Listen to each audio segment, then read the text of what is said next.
Right, this is the end of the line for now, although the rails carry on, but we're not allowed to go on up there because they haven't got a license to do it. But as you can see, the rails carry on for a little while longer. Some old rolling stock here, boiler up there. We'll get a shot of the loco up the front here, see what we're looking at that was propelling us. That's the old-fashioned style lettering that they used to use for the railway. Well, we've got Whissington. This is the loco Whissington. See if we can get a nice shot of it. Yeah, it's got spark arrestor on the chimney. Spark arrestor because it's close to the fields. And it's a little 060 tank. Not sure of its heritage. If you want, is it on camera mode now? Yeah, I'm videoing it. Oh, yeah. sorry. Yeah. You stand back and I'll take the picture. No, it's all right. Is this an industrial engine? Yeah. Where was it based?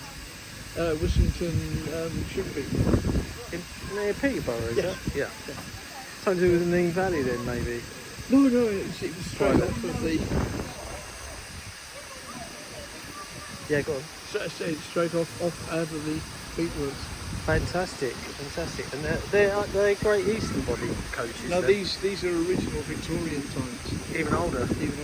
Fantastic. Yeah, lovely. The only thing that's really different is the fact that you've got plywood partitions between each of the compartments, which you put in clothing. Oh, right. Okay. So that people can bring and talk off from one another.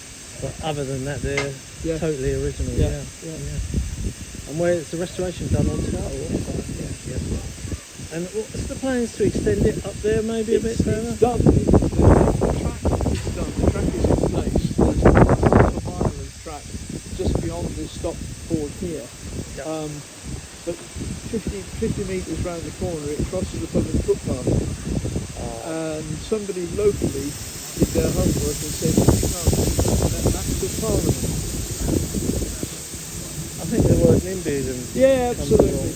So, it's going to cost us around about 40,000 just to get an act of parliament with the barristers and everybody else involved. I don't know what to say. It's sad, isn't it? It's just people just and in fact, Network Rail actually laid the track for us as well. That's fantastic. Because the Office of Road and Rail said, your guys aren't really capable of laying a half a mile of standard rail. So Network Rail did it at cost. That's good. That's good. I'm glad.